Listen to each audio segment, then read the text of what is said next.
Hello, everybody. Good morning. It's a fine Monday morning.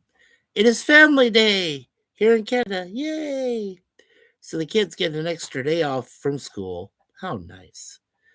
Saturday, Sunday, and a Monday. How about that? Yeah.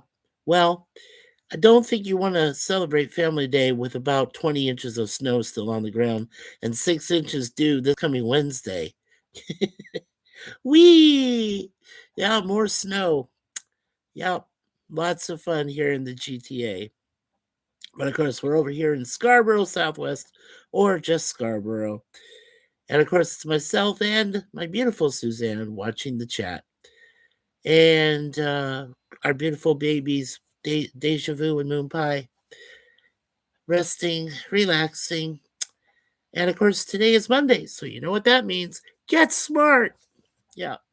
And today is Get Smart Continues 4.6. And we are covering from season 4. We are looking at episodes 11 and 12. And first in the box, of course, our buddy Kevin's Theme Park Adventures. Welcome, Kevin. Hey, Mikey with a big wave. Oh, yeah, and how are you doing? How are you and the family doing, Kevin? You surviving the rainstorms down there in Cali? Yeah, you guys are getting a lot of rain coming up soon. So, yeah, lots of rain coming. Yeah. It keeps it nice and cool down where our folks are down there in Arizona. They're in the central part, as I've mentioned previously, um, and they're in the 70s, so that's nice. It's good weather down there, 70s and 80s. Here, where right now we're at 31 degrees Fahrenheit, mostly cloudy, but we'll be getting our snow, our share of snow coming in, and rain in the next 2 days. So my family and I are doing good. Awesome, Kevin. It's good to hear from you, sir. I'm glad you're in the box first. Of course, my beautiful wife, as I said, is monitoring the chat today. So we've got a couple awesome people here, and my wife, of course, is watching. So I enjoy this. This is great.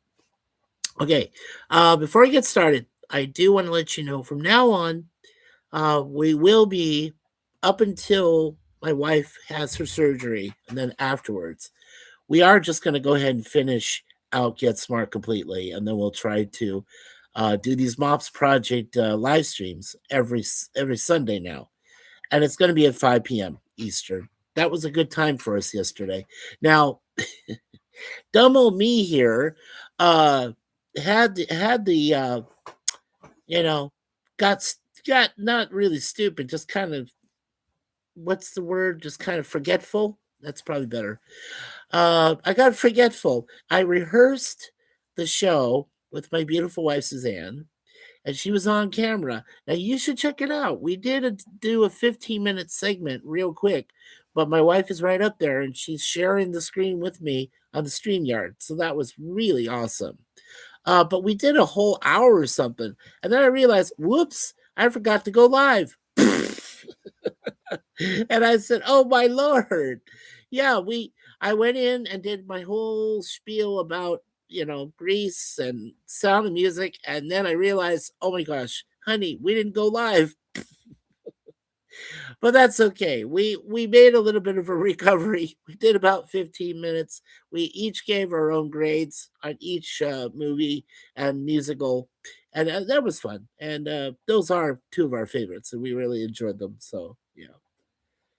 Now, Kevin is saying, I did hear, or you heard, okay, that Pokemon lands are coming to both Universal Studios Hollywood and Hollywood Universal there. Or I'm sorry. Let me try to restate this again. My mind is going, "Ugh." Yeah. But you can hear me okay, right? Okay. Oh, yeah. So you did hear that Pokemon lands are coming to both the Universal Studios Hollywood and the Universal Studios Orlando Resort. And I'm kind of excited about it. Details on how the experiences will be realized, whether as rides, themed lands, or hybrid walkthrough experiences, will come later as development progresses. You know, what usually Universal Studios has done before is a little of both. They've done some interactive exhibits, right? And then they've also done some rides. So I think what you're saying as far as the development process, I think that's how they're going to still go. Usually, when they mix a little of both, the hybrid, like you said, the hybrid rides, and then you've got those interactive experiences, exhibits. Yeah, that should be a lot of fun. Universal executives said the goal is to bring Pokemon's vibrant world to life in new ways that exceed guest expectations, combining immersive environments. Perfect, that's great. Storytelling and interactive elements.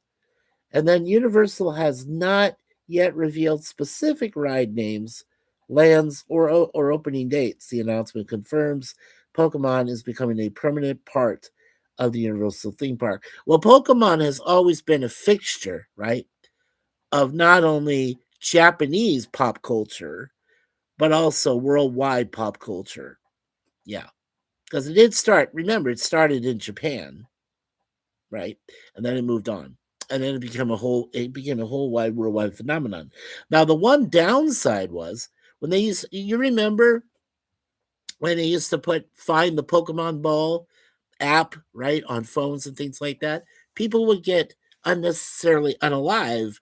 They'd be going into situations trying to find the Pokemon ball or going up to somebody, and there was a lot of incidents there. You remember that, right? So yeah, that was basically the downside to that. Yeah, but otherwise, sure, Pokemon is a worldwide phenomenon. It's part of it's part of the lexicon. It's part of pop culture. It's you can't go anywhere without knowing there's a Pokemon related item or exhibit or anything that's out there. Yeah, or apps. Like I said, they exist on apps on phones and other things. So yes, Pokemon is huge. Let's see. Did I read? Yeah, I read that one. Okay. So Kevin's saying line up rather than a short-term collaboration. Correct. And I'm going to eat McDonald's for breakfast. Well, there you go. Egg McMuffin, I hope. Egg and sausage McMuffin. Or I usually go egg cheese McMuffin. That'd be my deal. With a hash brown, you know, then soda, and then a turnover for dessert. Ooh, apple turnover, yes, or apple pie. That's what they call them. We have turnovers over in Burger King up here. Their apple turnovers are amazing. They used to have blueberry turnovers. I was like, oh my god, I'm in heaven. I used to have them, but they got rid of them. It's like, why? You people are idiots. When it comes to fast food companies, you want to appeal, and then when you bring out something that people really love, then you're like, and then you take it away. I'm like, who is doing your marketing? Who's doing your distribution? Who's doing your thought process in this thing? You're morons. You just don't know what you're doing. Well, it's like with the McRib. I think the McRib is one of the best things that McDonald's ever created. But do they ever bring it back? No. And then they get kind of stupid and they go, well, maybe she would bring it back for this limited time, and then they throw it in there again and everything. And they get people salivating again. That's whole McRib. Oh, gotta get it. Well, that's um the one thing I wish they would make year round. Well, next month, of course, is St. Patrick's Day, right? And that's my brother Larry's birthday. He'll turn 61. Oh, he's not excited about that. I know that. But the one thing I really enjoy about St. Patrick's Day is the St. Patrick's themed shakes, right? The green shakes. Why can't you do that all year long? Right? Yeah, the Shamrock Shakes. Big Shamrock. They're amazing. They're great ice cream shakes. Why can't you do it all year long? Can't understand that. I don't know. It's a good thing I don't run a fast food franchise. I would put so much stuff out there you people wouldn't even think of. Believe me, I would have so much stuff. Yeah, Kevin says, at least I'm a Pokemon fan. I'm a big Pokemon fan too. Pokemon! You know the guy that sings the Pokemon theme song? He and our friends were like this. He's a fellow musician, he and I. Yeah. Yep, he's a great guy. Yeah, yeah, yeah. We're good friends online and stuff. So yeah, he's one of my buddies. Okay, so let's go ahead and get to the first episode we're looking at this afternoon, and this first one is called the Farkas Fracas. Try to say that 5 times fast. Yeah, I can't do it. And that came out on the 27th anniversary of the attack on Pearl Harbor, Saturday, December 7th, 1968. And the Smarts neighbors give 99 a dessert designed to poison the chief so they can steal his briefcase. And this one, I think, has Alice Ghostly in it. Cool. I'll have to check that out. This got a 7.9 out of 10 for 180 persons that have seen it. So very cool. Okay. And then the other one we'll look at is episode 12, which is called Temporarily Out of Control, which followed the following Saturday on December 14th of 68. Max is temporarily called back into the Navy. Nice. And he is the chief's superior officer. They have to get back to control and are sent to the brig. That got a 7.3 out of 10 from 170 people. So I would pretty much agree with the assessments here. I would say definitely a B grade for episode 11 and a B minus. Oh no, I'll you know what? I'll be nice. I'll raise that to a B myself because I was a Navy man at least for a short time. So yeah, we'll go B and B on that. Nice. All right, so let's look at the Farkas Fracas first. All right, and this was directed by a famous director. His name is Jay Sandrich. Nice. Then Alan Burns, Chris Hayward, and Arnie Sultan, who took over when Mel Brooks and Buck Henry were doing other projects. These were the three main writers that came in to do the majority of the final 2 seasons. And yeah, it does feature Alice Ghostly. I'll have to check that out. Of course, he had the trio of characters Don Adams, Barbara Feldon, and Edward Platt. And of course, of those two, uh, you know, Adams has been gone, Platt's been gone. Barbara Feldon's still breathing, so that's good. It does feature Alice Ghostly and Tom Bosley as Naomi and Emil Farkas. And you recognize Tom Bosley's visage from, of course, Happy Days as, Mr. Cunningham. And you do recognize Alice Ghostly as one of the witches from Bewitched. So we will take a look at those two past actor and actress. Okay. Let's look at trivia. And there will be one spoiler. So there are 2 trivia answers here and 1 spoiler. Okay.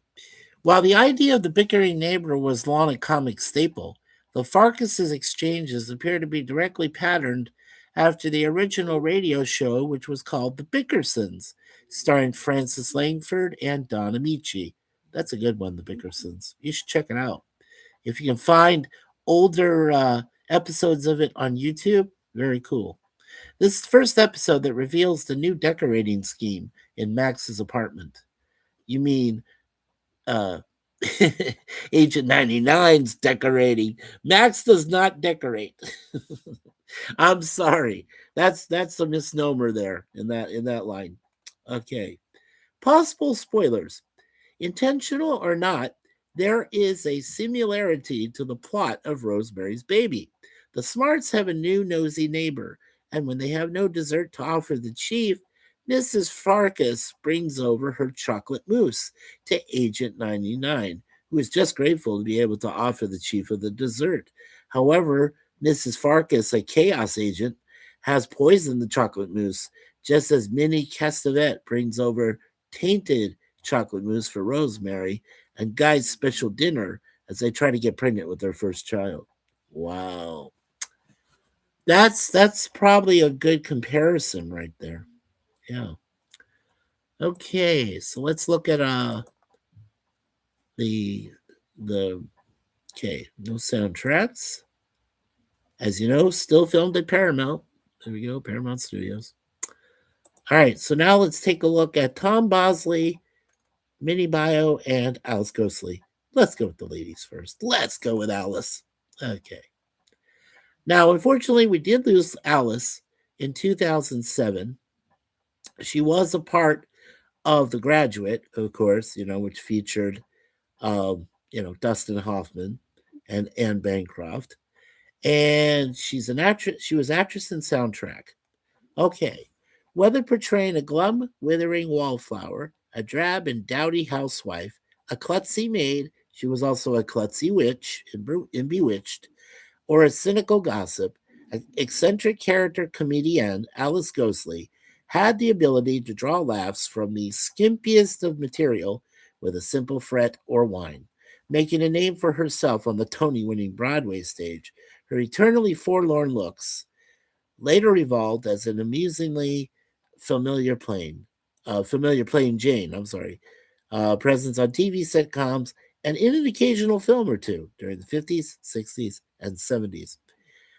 She was born August 14th of 1923, and unfortunately, she did pass on September 21st, one day before my birthday. I love that when I see all these dates. I'll go, oh my gosh, she died a day before my birthday when I was going to turn the ripe old age of 42. Wow. That goes back so far. Yeah, September 21st, 2007. She was 84 years of age. And she was nominated for one Primetime Emmy. That is so cool. All right. Now, she was Aunt Stephanie Crawford in the movie which featured Gregory Peck, To Kill a Mockingbird, in 62. In 67, she was Mrs. Singleman in the movie The Graduate, as I mentioned, with Dustin Hoffman and Bancroft. She was Mrs. Murdoch.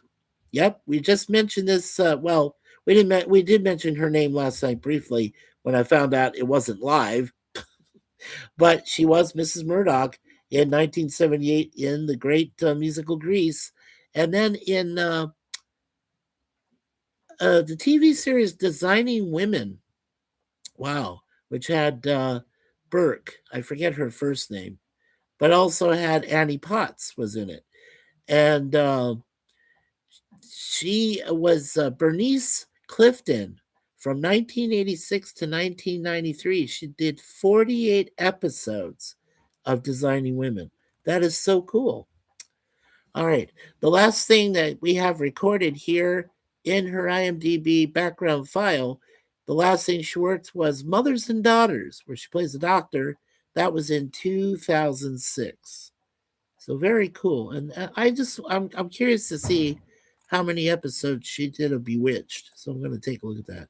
Oh, she came back as great grandma though in Sabrina the Teenage Witch for one episode in 1997. Yeah, she was Witch Trash. That was the name of the episode. Season 2, episode 9. That was that wonderful one. Yeah, cool. Wow, she was even in Touched by an Angel. She did a lot of a Diagnosis Murder with Dick Van Dyke. That's so cool. Evening Shade. Yeah. And like I said, she was Designing Women. She was in that. The Carol Burnett Show. She did a lot of skit characters in that one. That's so cool. All right, let's see. Yeah, I just want to take a look what she did in Bewitched and how many episodes she was in on that one. Love American Style. I love she was in that too. That's cool. Okay, so she played Esmeralda, and she also played Naomi Hogan. And from 66 to 72, she was in 16 total episodes. Mostly season 2, uh, where she was Naomi Hogan, episode 17, Made to Order. And then she did 1, 2, 3, 4, 5, 6. Let's see here. 1, 2, 3, 4, 5, 6, 7. My math skills. Okay, so she did 8 episodes as Aunt Esmeralda, uh, in Bewitched, one of the witches. Then in season 7, she came back again as Esmeralda in 3 different episodes. And then finally in season 8, she appeared as Esmeralda for 4 more times, and her final appearance as Esmeralda was from season 8, was episode 22. It was a two-parter called George Washington Zapped Here, parts 1 and 2. Very cool. That's awesome. All right, so that was the mini bio of Alice Ghostly. Rest in peace, son. And she was funny. Very funny person. Okay, now we'll look at Mr. Cunningham from Happy Days, Tom Bosley. All right, we did lose Tom Bosley back in 2010. He was born October 1st, 1927, in Chicago, Illinois. He was an actor. He also worked on soundtrack. And it looks like here he was in a movie called Confession in 2005. He died October 19th, 2010, at the age of 83. So a pretty good career for him. He did Happy Days in 74, Yours, Mine, and Ours in 1968. That would featured, of course, Lucille Ball and Henry Fonda. And he was in The Backup Plan in 2010. He was married to Patricia Carr, and then his final marriage to Gene Elliott. He died in Rancho Mirage, California, as I said, on October 19, 2010. He was nominated for 1 Primetime Emmy for the Happy Days gang. He did 255 episodes. He played Howard Cunningham, he played Boris, and he played Eddie. That was from 74 to 84. In Yours, Mine, and Ours, he was the family doctor for the families that grew from, like I said, from Lucille Ball, who was a widower, and Henry Fonda, who was a naval man. Yeah, 1968. I remember that movie. So funny. Then in Fatal Confession, a Father Dowling mystery, he was, of course, Father Frank Dowling in 1987. He was in that TV movie. And then he was Arthur in his final appearance in the movie The Backup Plan in 2010. So, and then while he was doing The Backup Plan, it also says here he was in a TV series called Betsy's Kindergarten Adventures, all the way up until his last episode he did there. He was Principal Warner, and he was Principal Richard Warner, the voice of him, and he was Farmer Thomas Warner. And that was 3 episodes he did. So from 2007, season 1, episode 3, Boots, Boots, Boots, and Team Player, he was the voice of Principal Warner. Then in 2008, he was in season 1, episode 2, the Farmyard Field Trip, Betsy's Green Thumb, as the voice of both Principal Warner and the farmer, Thomas Warner. And then in 2010, his final appearance on TV or movie, season 1, episode 40. It was called The People in Our Community, introducing the police department. Again, he came back as the voice of Principal Richard Warner. So that was Tom Bosley. Good mini bio for you there, Tom. Okay. All right, so let's get to our next episode here, which of course is temporarily out of control. Let's see how the chat's doing. Kevin says it is currently raining in California. Nice. Yes, I did say that you're going to have some big showers coming there, dude. Absolutely. Well, we've got 2 people with likes. I know my wife is taking a nap right now, so I'm trying to keep down a little bit. But she put in her like, and Kevin, you put in yours, so thank you. Thank you so much. That means a lot. Like I said, even if I get one, I'm happy with it. But thank you so much for putting in your likes there.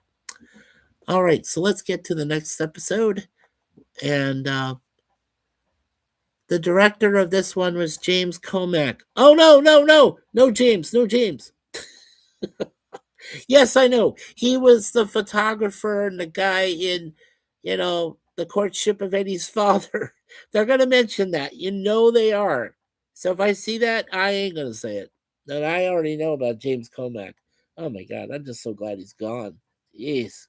Guy, somebody, somebody had a fetish for James for sure.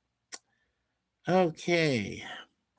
So yeah, James Comack, director, Alan Burns, Chris Hayward, and Arnie Sultan, of course, writing the episode. And on this one, we are going to look at three gentlemen. We've got, because it's a very small cast on this one. That's nice. We've got Russ Conway, who plays the captain. We got Jay Ellis, who plays the sailor. And we got Sean Kenny, who plays the lieutenant. Very cool. So we'll look at three people for this one. Yeah, I usually won't do more than three. And they're usually, people I have to recognize, or if it's a very small cast. Okay. All right, the scenes aboard the aircraft carrier were filmed aboard the USS Yorktown, or CV 10, as evidenced by the number 10 on the superstructure. Max, as an officer, is addressing sailors, and when he turns the camera, focuses on his hand, in which he is fidgeting with steel balls, a tribute to Captain Queeg, the captain that was played by Humphrey Bogart in the movie The Caine Mutiny. The chief's Navy uniform has the name John Doe on it. And yeah. And James Comack directed this episode. Okay, no, I'm not saying anymore because I already know. I know. You're Uncle Norman. I know it. Jeez. I swear, IMDb has this fetish for James Comack. I swear to God. It's totally insane. All right. Let's take a look at this filming and production.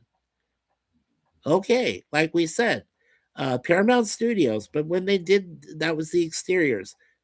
Excuse me, that was the interiors. But when they did the exteriors, right, like I said, on the USS Yorktown, on board the nuclear aircraft carrier, the aircraft nuclear carrier out there in the Pacific Ocean. Very cool. CV 10. So, Navy, woohoo, yay. So awesome. All right, let's take a look at the cast and crew. All right, so let's take a look at Russ first.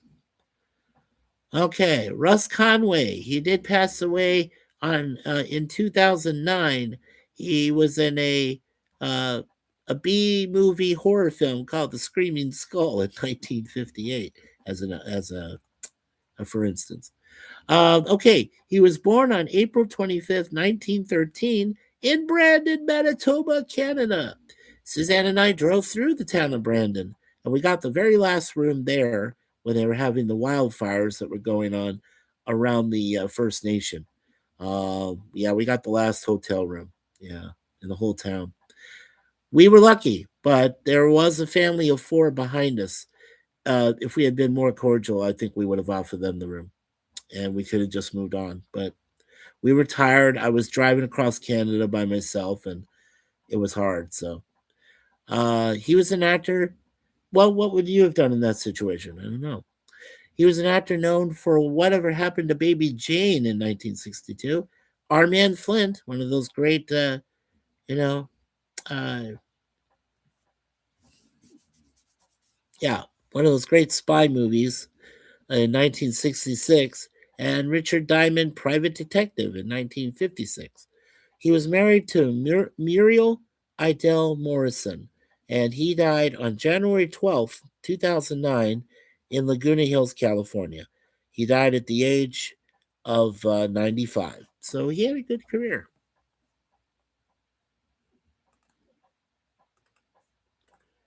And in Whatever Happened to Baby Jane, he played a police officer in 62. And Our Man Flint, he was an American general in 66. Right, and that was the one with James Coburn. And Lee J. Cobb is his boss. I could never really understand those, but that's pretty cool. Okay. And then in The Screaming Skull in 1958, he was Reverend Edward Snow. And then in Richard Diamond, Private Detective, he played Lieutenant Pete Kyle. He also played a guy named Alec Bruce. And from 1958 to 1960, he was in 18 episodes of that series. And according to IMDb background information, his final either movie or TV, it was a TV movie called The Space Watch Murders, which came out in 1978. So, very cool. He also worked with the great William Conrad on the TV series Canon. I recognize that. 1974, season 3, episode 18. He was in Where's Jennifer? And he played the role of John Middleton in that episode. Very cool. All right. Yeah, I miss William Conrad. All right, so let's go to Sean Kenny. All right, Sean Kenny is still alive today. He's an actor and a producer. One of the rare guys that is a diehard actor. He was born March 13th, 1944. So next month, he will turn the ripe old age of 82. Right now, he is 81 years young. And he was he's an actor and producer known for a movie called Staycation in 2024. Okay. Yes, he also portrayed the damaged Captain Christopher Pike in the two-part Menagerie, which was on original Star Trek. Yeah, so he was Professor Edward Bellows, 2024 in Staycation. And let's see. Right. In Star Trek Captain Pike, a movie from 2016, he played Commodore DePaul in that, an older Commodore. And let's see here. Let's get to his Star Trek. Yeah, there it is. Okay, yeah. So from season 1, episode 11 and 12, he was in the two-part Menagerie as Christopher Pike. Then in 1967, he came back for episode 1, episode 18, season 1, Commodore DePaul in Arena, and then he came back as DePaul, season 1, episode 23, A Taste of Armageddon. So he did 4 episodes of Star Trek. That is the original. And then he came back as DePaul, like I said, later on in a in 2016 called Star Trek Captain Pike as Commodore DePaul. That was a 4.0, so it was probably either a made-for-TV movie or made-for-cable or something just went bad. Yeah, 2016. That's all right, though. Let's see. And according to IMDb here, it says right now he's filming at his age. Wow. He's filming a movie called All for Tomorrow as the controller. Nice. Okay, so that's what Sean Kenny is currently doing. That's sweet. All right. I'm glad Sean's still alive. Okay, let's look at Jay Ellis. All right. And Jay Ellis also is still alive today. James J. Ellis is a producer, director, writer. He is now executive producer for Stream Scene Productions, the creators and distributors for several TV and feature film projects currently in development, including Sleepless on Sunset, Tracer Prowler Attaché, Champlain, Greenish, Married Men, The Third Child, The Day, Beneath, Vert, Sintra, and Heavenly Manners. New media projects on Stream Scene's roster include Best on Sunset Brands and others now in development.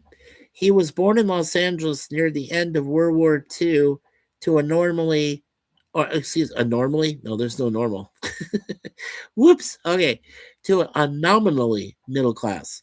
There's the normally dysfunctional family. His father was distant, and his mother was clinically depressed, mostly unavailable. That's a shame.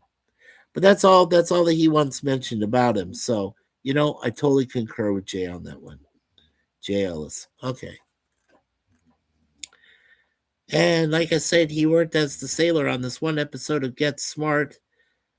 He was also a cavalry soldier for one episode of The Legend of Jesse James. That was a TV series in 1965. And he played, and that was in season 1, episode 9, called Jailbreak. Then he worked in the production department for 2 episodes of the TV series Camp Midnight. That was from 1989.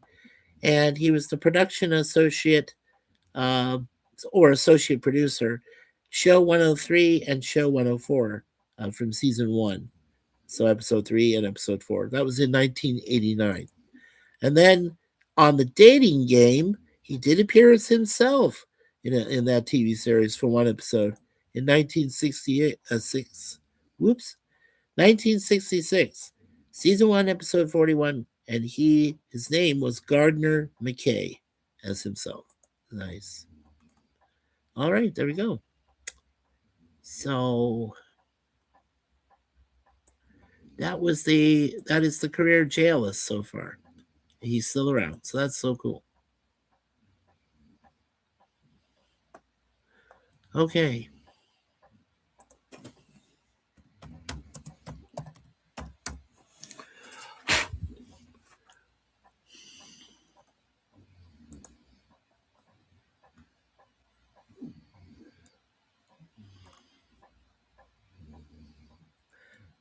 Okay, and I think I mentioned this before, but Get Smart did win overall 7 primetime Emmys, so that's why it's one of my all-time favorite shows. Okay, so for tomorrow, we'll go to Get Smart Continues 4.7, and we'll be looking at episodes 13 and 14 of this season 4. And let's see. Let's take a look at those real quick. Okay, so one of them is called Schwartz's Island, and then the other one is called One Nation Invisible. Nice. Okay, so those will be the 2 episodes for tomorrow. As I said, there's no set time. I just come up with however I do it here. Okay, and we have 2 people still watching. We got 2 likes already, as I said, so very cool. So I want to thank my beautiful wife, Suzanne, when she was monitoring the chat. And thank you, Kevin's Theme Park Adventures, for coming in as well, sir. I appreciate you. Thank you so much. And the 2 people still watching. Thank you for lurking in the shadows. I hope you hit that like button. Don't forget to subscribe. Remember, when you subscribe, make sure you hit that all notifications. Well, I'm not going to read that. But anyway, don't forget the notification ding, ding, ding bell. Don't forget that. And don't forget to share this with your family and friends and neighbors and associates and acquaintances and kids, even. This is a kid-friendly channel. You can share it with them too. Or teenagers or anybody that likes old nostalgia like this, and enjoys the older series. So, yes, make sure you share it with everybody. Okay. All right, so 2 more episodes tomorrow, and then we're off for the rest of the week from here. But you might see me, hopefully, if Chrissy can get from Brain Bender's Banter, if she can get her situation fixed on Wednesday, I will be there for her trivia show, Panel versus Chat. And then I don't know if my buddy Chance from the Nostalgic Podblast is going to be doing another show. He might be doing something this coming Saturday. I don't know yet, so I won't say the time as I normally do. I just don't know if he is. But if he is, I think he's going to start covering the major networks: ABC, CBS, and NBC. Yeah, and Fox. He'll probably cover the Fox network too, and then the CW. There's a few that we need to go out there and talk about. So, yeah. Okay, so again, I appreciate all of you being here, and don't forget that my wife always says, leave everything in God's hands as a Universal Life Church minister, which is a great piece of advice.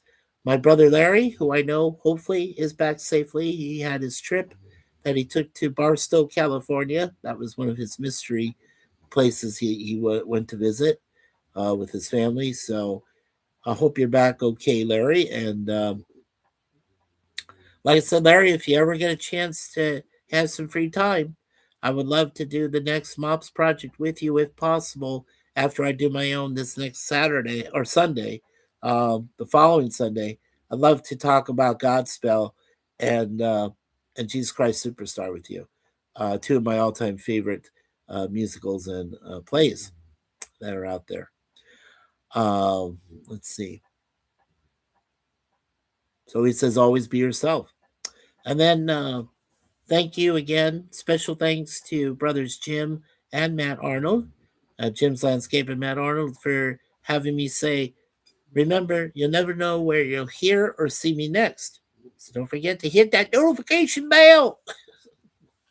I love saying that. And then also, like I said, from Siskel and Ebert at the movies, Mr. Siskel, Gene, formerly of the Chicago Tribune, and to his family and foundation. And now the aisle's closed. Thank you for that from the Siskel family, Siskel. Yeah, thank you so much. Okay, so, and peace from us. So, for myself, Mikey, from my beautiful Suzanne, from our beautiful cats, Moon Pie and Deja Vu. I want to thank all of you for being here and supporting our channel here at ChattyBloggerMS. And we've got 68 wonderful extended family members strong. Remember, they're not just subscribers to us, they are family. And we love them all for that. So we do appreciate all of you supporting us.